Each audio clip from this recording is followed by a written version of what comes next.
There we go. Got it. All right. Again, welcome. Thank y'all for joining us for this legislative hearing and for session. Today is going to be focusing on our 2025-2026 legislative advocacy effort. My name is Richleen and I'm the director of organizing. So I'm very excited to be putting on this session and just to walk you all through a few things. If you are here, it means that you are somebody who is at least familiar with our bill. You either have endorsed one of our bill, two of our bill, or all three of the bills. And I'm gonna go over what that means and just where we are at the process. As most of you know, or if this is not familiar to you all, there is a process that every bill goes to before it can officially become a law, or it could be enacted. And it doesn't just the bill just don't just become automatically a bill because you file for the bill to become a bill. There is a six steps. It seems very simple, but it is a six very complicated and time-consuming steps to get us to this point. Um, I just want to make sure, if sorry about that. Kelsey, do you have co-host privileges so far? I just want to make sure you're good. No? Okay. Um, I've been trying to give it co-host to Kelsey for a minute and I'm not seeing it. So my apologies. Okay. So back to where we are where so a little bit of today's info session is just to walk you all through where we are in the process. So as you all know, we filed these bills last session, and we were able to get a few legislators and partners and collaborators with to co-sponsor the bills or to sponsor the bills to get us to be assigned to a committee. The bills now have a hearing coming up for them. Our first hearing is going to be on Monday for the ACE Act. I'm gonna explain to you all a little bit more what that is, what these acts are for those of you who are not familiar with them, because I know some folks who are here are maybe here for the other two bill, which is the Space or the Place Act. But the first hearing that's happening is going to be on Monday for the ACE Act, and then we had a date for the Space and ACE Act, but unfortunately, like those dates were pushed back. So we are awaiting for us to hear more from the legislators, like when we'll get another from the committees, when we'll be getting another hearing scheduled for those. So those will be coming your ways very soon. We're expecting it to be in October, and we'll keep you all posted on that. As for the hearing, here's what this mean.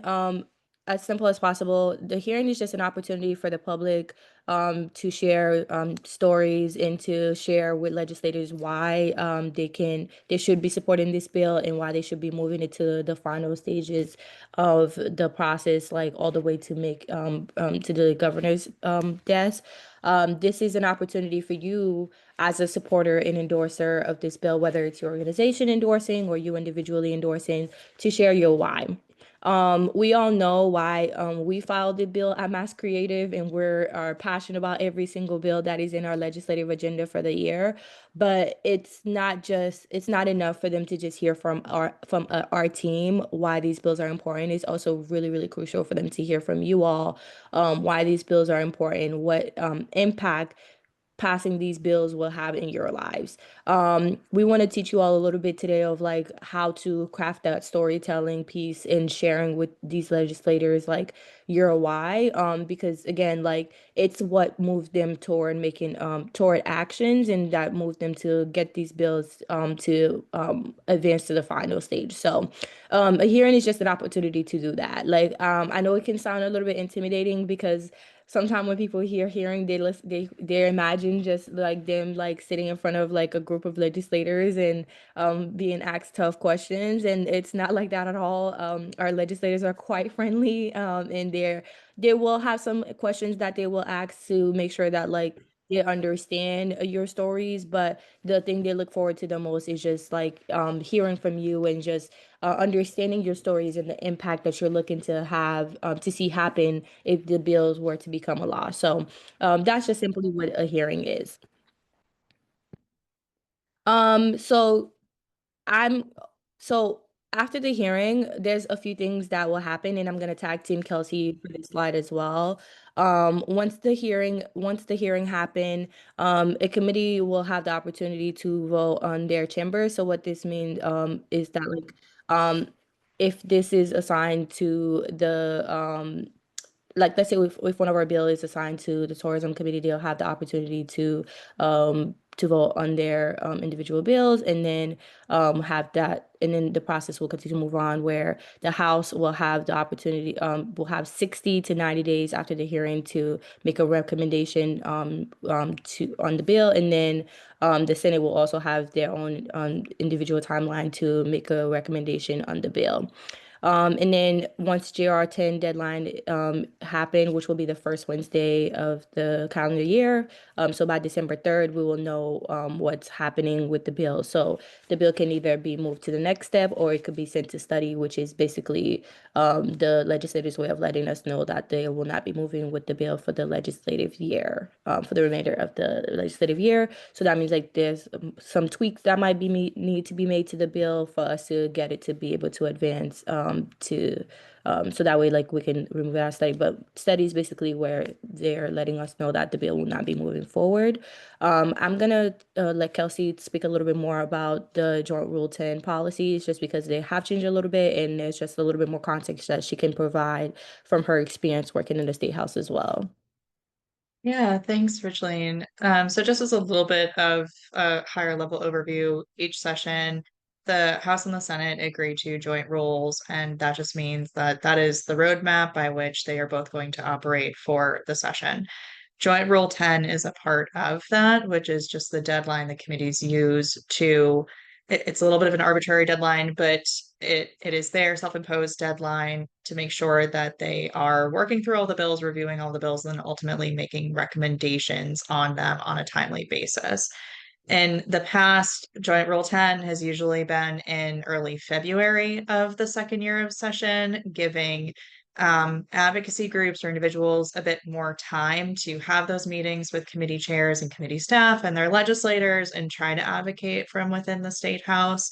They are pushing that deadline up.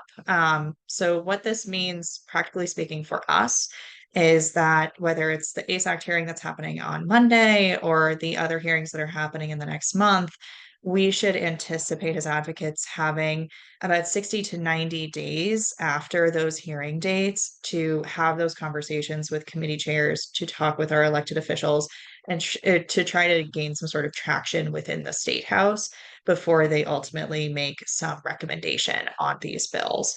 On that second bullet point, we have those parentheses treat with caution, and that is because we have seen that the House or many of the House sides of the committees have made extensions to their own deadlines. So again, back to the like bit of an arbitrary self-imposed deadline here, but for our purposes, we should act as though we're working within that 60 to 90 day time window. And for the committees only voting on their own chambers bills, by that we mean that, so Richleen pointed to the example of a lot of our bills are within the Joint Committee on Tourism, Arts, and Cultural Development. So we have a House chair and a committee chair, and all of the bills that MASSCreative is working on this session has both a House docket number and a Senate docket number. So ultimately, the House members of the committee will be voting on the House docket number, and the Senate members of the committee will be voting or making recommendations. When I say voting in this context, I'm not talking about a full floor vote. I'm talking about their vote within the committee to advance the bill out of that committee or not. So the Senate will make recommendations on the Senate docket number. That's a little bit different than in the past, where they would make joint recommendations. So that could, in theory, mean that for the ACE Act, for example, the House bill advances, the Senate bill dies. So it's just something to keep in mind as we move through the coming months. Um, I can stop there quickly to take any questions on Joint Rule 10 if people have them, or if not, we can move on to the next few slides. And feel free to unmute yourself too if you have a question. I'm seeing in the chat that I oh never mind, Kelsey, you already addressed the question that Chris had posed in the chat, but um There's no question at this time, but we're happy to take a pause and answer questions along the way. So please feel free to continue to put your questions and if you need clarity on anything as well in the chat lane, we're happy to just pause and answer anything for you all. Moving forward.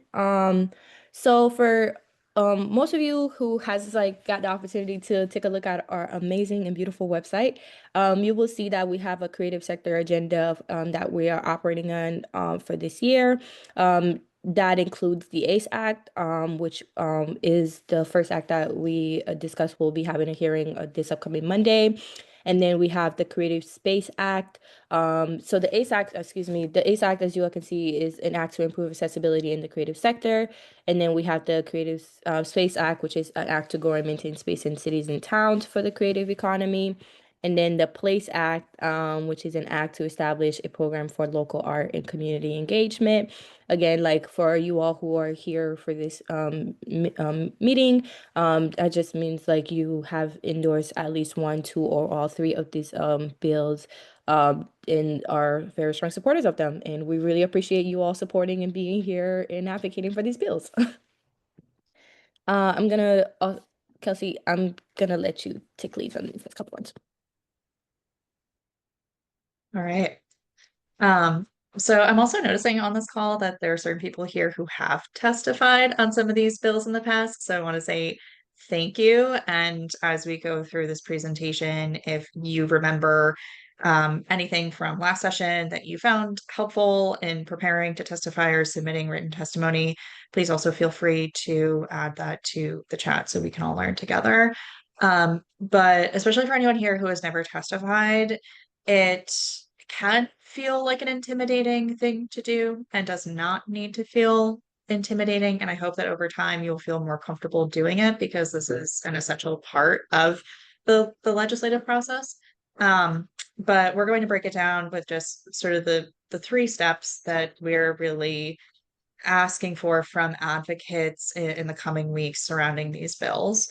The first one is as hearings are scheduled, we really need as many advocates as possible to testify on these bills. Of course, we would hope that you're testifying in support of those bills.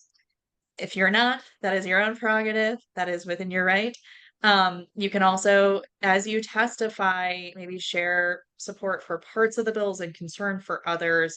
This is really meant to be an informative process for the committee members and their staff so that they can make informed decisions as they continue to review and possibly revise these bills. The second thing, oh, I will also note that a sort of a silver lining of the pandemic is that there's now the widespread option to testify either in person at the State House or virtually, and that is really up to you. One is not better than the other. It's nice to see people in the State House, but for many, there are a lot of barriers to doing that, geographic, work commitments, and otherwise. So if your only option is to testify virtually, it is still incredibly meaningful for you to do that. Richard, can you actually go back one slide? Thank you.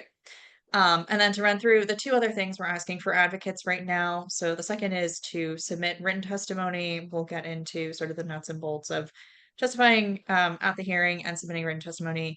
And then third, as always, is to urge your state representative and state senator to co-sponsor the bills. Back to sort of the internal rules of the road in the state house, they have until bills are reported out of committee to co-sponsor these bills. So in theory, you could have up until that December 3rd date for your state senator or state representative to get on board. So please continue to engage with them, even if they are not on the committee over or reviewing the bill, and we will get into why. So now we can advance to the next slide. So tips for testifying, whether you're testifying in person or virtually. Again, neither option is better than the other. It is entirely up to you. Please know that there will be a deadline to register to testify for both options. The deadline to register to testify for the ACE Act is today at 2 p.m. So if you plan on testifying on the bill and have not had an opportunity to register yet, please do so. And in a moment, I will drop a link in the chat with links to that hearing event page and other resources you can use. Now, the thing is, if you miss the opportunity to register to testify in advance, you won't have the opportunity to testify online. You will have missed your window to receive the Teams link to testify, but you can still go to the State House and sign up in person the day of to testify, and they will take you at some point in the order. Um, it's just better to testify or register, I mean, to testify in advance so that everybody has the information they need and there are no surprises. When you do testify, you need to keep to 3 minutes, and they will have a clock running that you will see on the screen in front of you. It'll be very large and very in your face. So I would recommend practicing beforehand, keeping your remarks to 2.5 minutes so you have a little bit of buffer room. If you are testifying on a panel, you will have up to 6 minutes to testify usually. So you will need to, and that's as a panel. So you will need to be really thoughtful about how you divide up that time. On sort of the point about registering ahead of time to testify, if you plan on speaking on a panel, you will usually need to indicate that in the registration form. It's usually very clear about like where you check the box that you plan to testify as part of a panel. So just another thing to keep in mind. And then as you frame your testimony, you'll start by addressing the chairs who are holding the hearing and the committee members who are there, introducing yourself.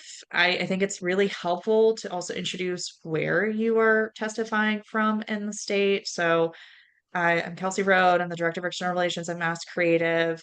I am an arts and culture leader from Western Massachusetts, for example. So that whoever is sitting in front of you has some sense of the district that you are from. And then the other thing about offering verbal testimony is, cannot emphasize this enough, you do want to make it personal. I will get into written testimony in just a moment, but ultimately you have more room in your written letter and testimony to the committees to pack it with data and stories and really elaborate on your position on this bill, but you only have the 3 minutes when you're testifying in front of the legislators. And you also want to be mindful that there will be other people who are testifying ahead of you and after you. So it's not the most impactful if everyone who's testifying on the ACE Act is using the exact same talking points. What is impactful is if you introduce that you support the ACE Act and then you lean on some personal story or professional or personal connection for supporting it. That's the thing that sticks, and that's the sort of thing that will inform legislators about what kind of support there's coming from the sector and why this bill is meaningful. So we can move on to the next slide. Amelia, committee staff do review every single piece of written testimony and they do back it up and document it. It's also publicly available upon request. And that's to a response to a question that's in the chat right now. And then finally, so on the tips for testifying in person or virtually piece, as Richleen said, they may ask you questions. Sometimes may be more technical questions. It's perfectly okay to say you're not sure, but, and always follow it up with the but, you'll get back to them with an answer. That's where you can submit written testimony ahead of the hearing. I find it can be really helpful to submit it after the hearing because there might be the chance that a legislator on the committee has asked you a question that you need to follow up on, and then you can use that written testimony as an opportunity to bake it into your overall response and send it in after the hearing. But you can always follow up with committee staff after and clarify whatever their question was. If anything, I think that's a great thing to do because you're keeping that line of communication open with them and establishing a rapport and a relationship. And then finally, whether you testify at the hearing or do not testify at the hearing, no matter what, you should submit written testimony. So if you have the opportunity to testify at the hearing, you should still absolutely follow up with written testimony. That's just that is a baseline expectation in all of this. Other things to consider, again, uh, the the page on the malegislature.gov website that has the hearing listed on it will be packed with information about deadlines to register to testify, instructions about how to submit testimony. So some committees will be really specific that they want you to write a certain thing in the subject line on your email so they know what the testimony is about. They'll also include contact information for the committee staff who you should send it to. So just read the fine print on that page, but definitely pay attention to approaching deadlines for the hearing. And the other thing, because I think this isn't maybe widely known, but in the case of the ASAC hearing that's happening on Monday, it is scheduled for 1 p.m. at the State House. We will not know what the exact order of testifiers is. It tends to, their own order tends to get shuffled around a lot. They will, for example, take legislators out of turn who are maybe jumping between several different hearings in one day. So I would not expect to hear from the committee that your time to testify is at 3 p.m., for example. The best we can do, unfortunately, is if you plan to testify, block the afternoon. So, like in the case of Monday, where it starts at 1, block your afternoon, expect it might take the entire afternoon, and then maybe bring some other type of work that you can do from the hearing room in the meantime. But I would not schedule any other potential conflicts. So we can move on to the next slide. And then tips for submitting written testimony. So again, whether you are actually testifying at the hearing or not, and Richland, if it's possible, can we go back one slide? Thank you. Um, so whether you're able to testify at the hearing or not, please submit written testimony. I will add that, and I can drop this link in the chat once I turn it back to Richleen, but we have created templates that you can use for crafting your verbal testimony and your written testimony, so that you at the very least have a framework. And then when it comes to written testimony, you can mostly copy and paste it onto your own letterhead and then add your own information and own stories. But the the people who you would address it to are already featured there. So we try to make it as easy as possible for you to get this in and send it done and use a minimal amount of time to do so.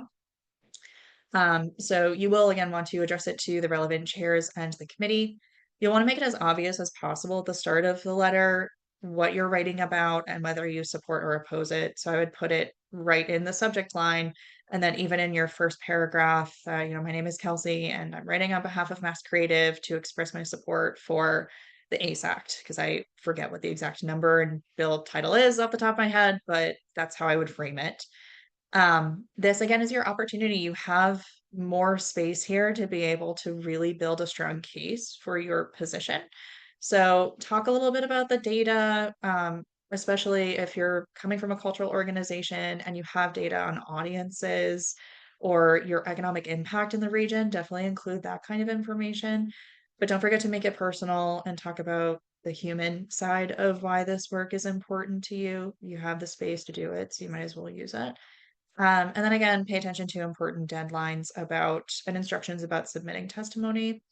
There's usually more time to submit written testimony.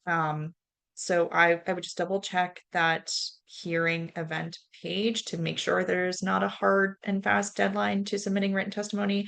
But if you can't get around to writing it this week, but you can next week, you'll probably be fine and can still send it in. So we can move on to the next slide.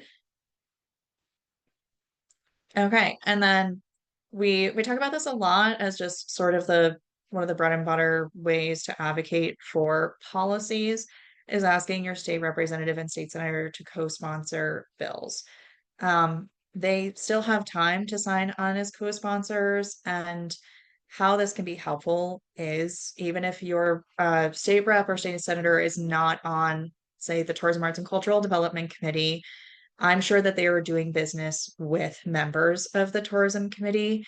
And if they are hearing from their constituents that one of these bills is really important to them, or a group of their constituents that one of these bills is really important to them, they can still be liaisons for you within the state house and advocate with those committee chairs and make it known to them that this is important to people living in their district. So use them as organizers as much as you rely on one another and on us as organizers. And to that end, legislative staff can be really effective advocates too. Um, a lot of the people who are responsible for reviewing these bills are committee staff who know other legislative staff in other offices.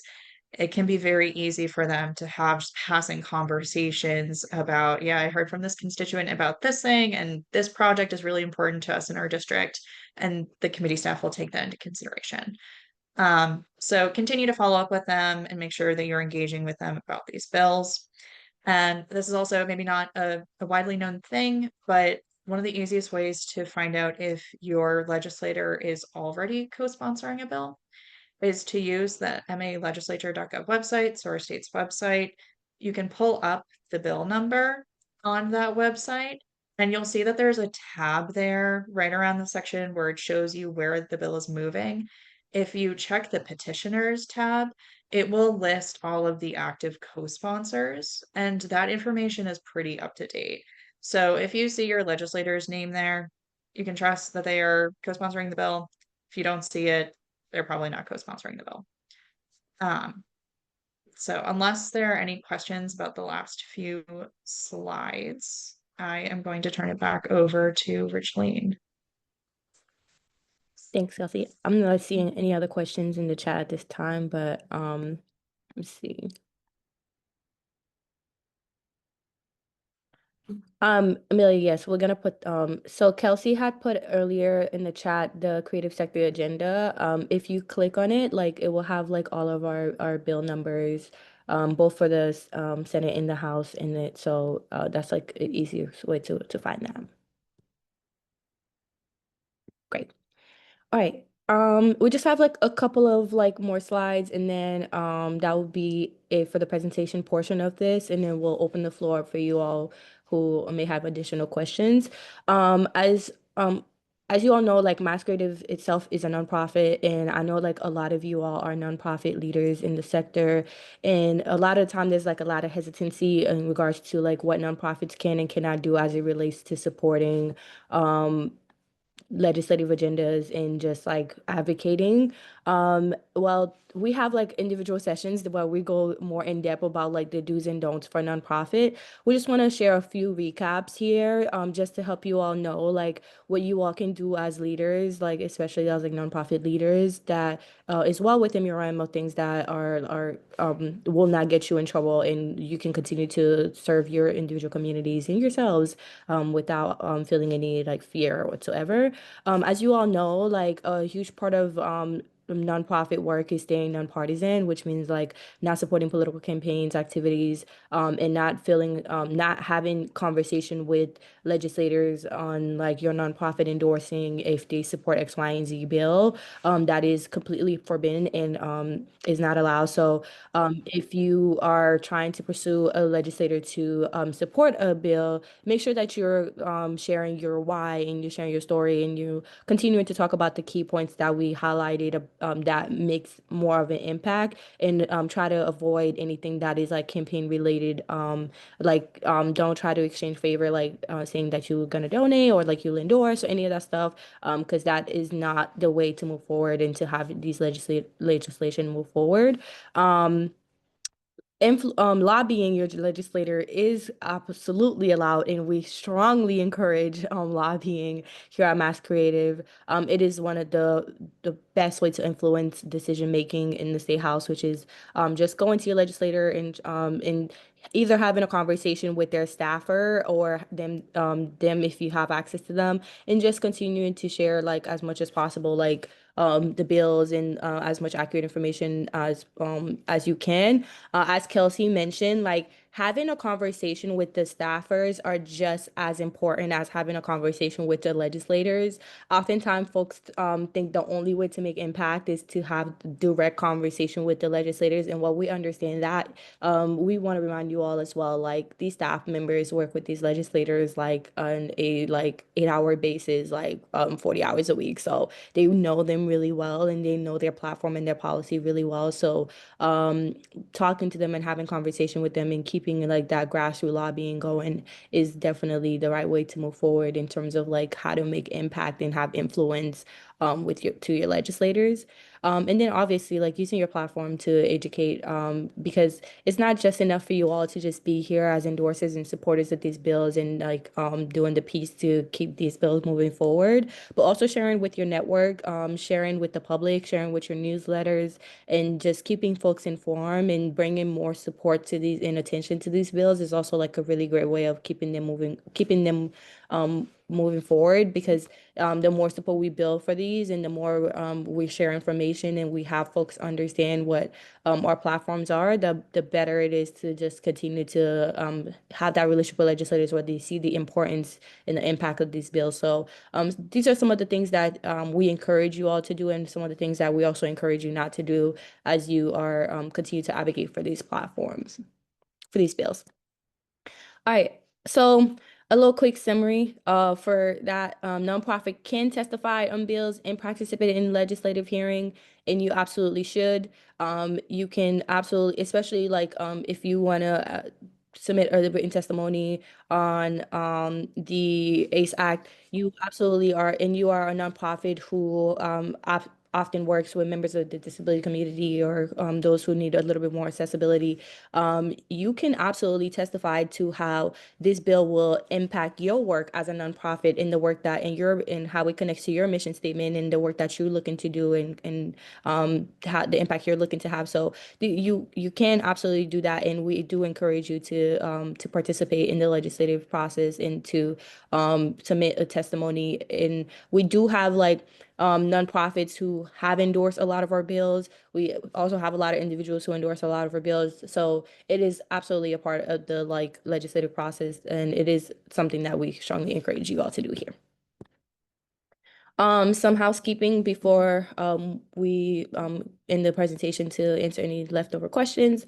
The ASAC hearing is going to be on Monday, September 22nd at 1 p.m.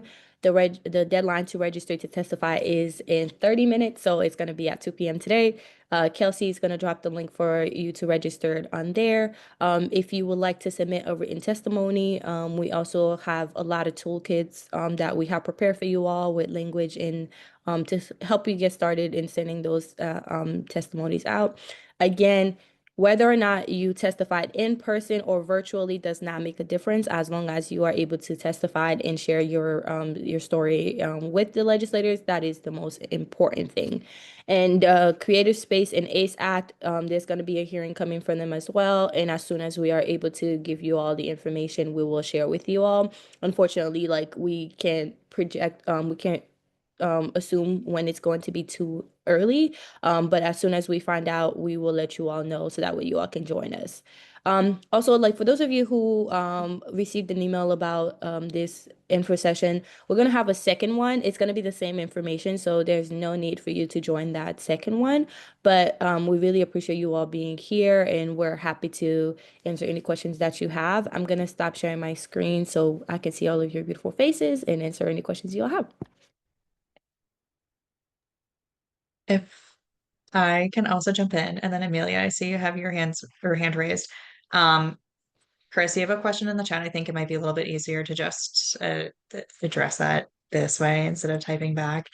So, in terms of the format of the hearing, the committee chairs will open up the hearing, and there's an entire docket of bills that they are considering that day. In the case of the hearing coming up on Monday with the ACE Act, that's just one of them, but there are a number of other bills that are focused on accessibility that will be heard then.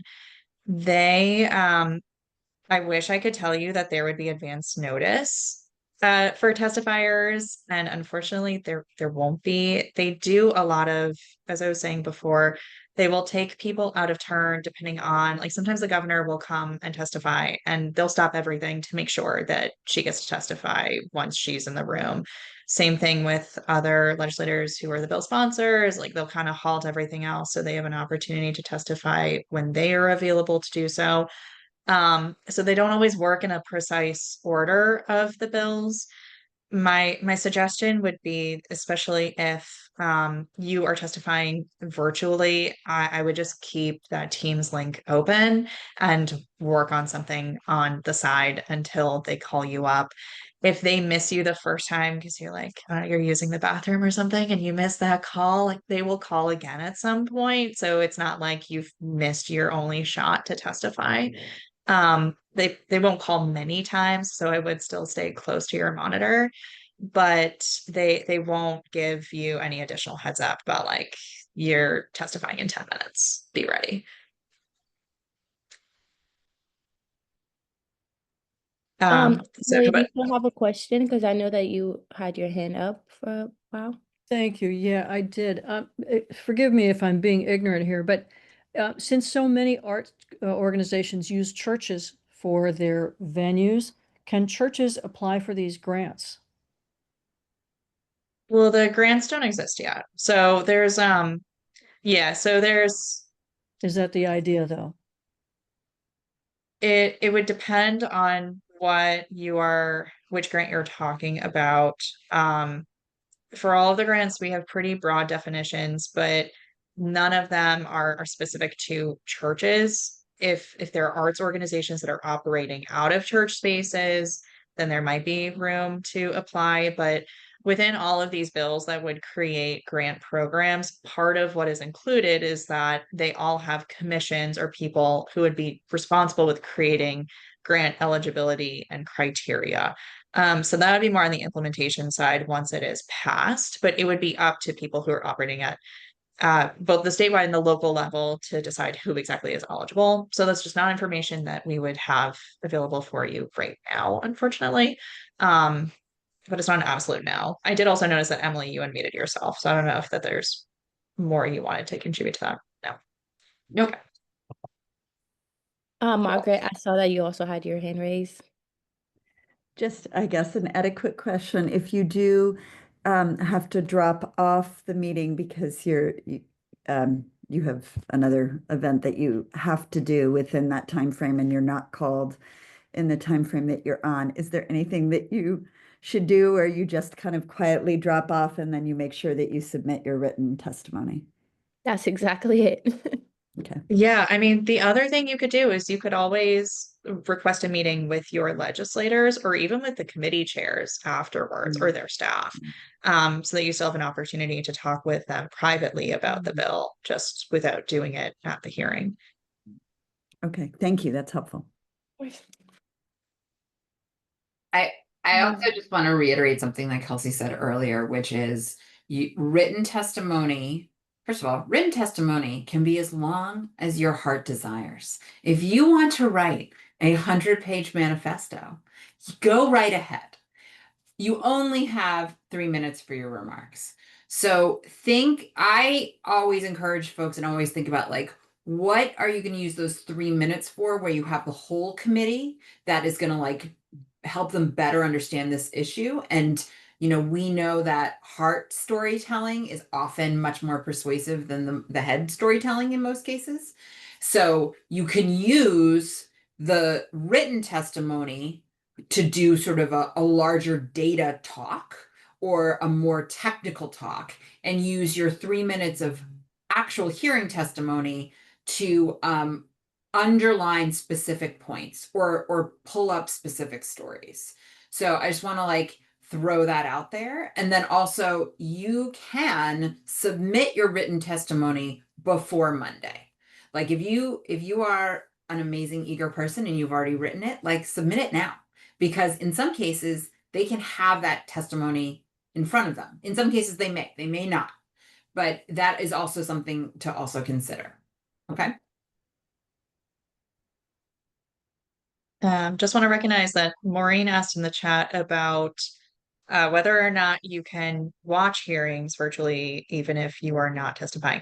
Yes, you can. You can do that by either going to the hearing specific event page on the state's website, or if you go to the main page of the state's website on the day of, they will have just front and center listed the events that are happening there, and you could just click on the link and you can live stream. So it's actually pretty accessible. Our state website is uh think what you will, or like we can have a later conversation about how transparent committee votes are and sort of that end of it. But in terms of finding information about hearings or events or bill information, it's pretty accessible.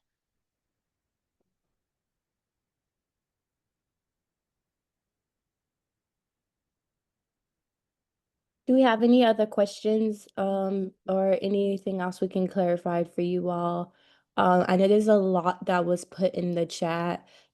We absolutely will follow up and make sure you all have all these resources available to you.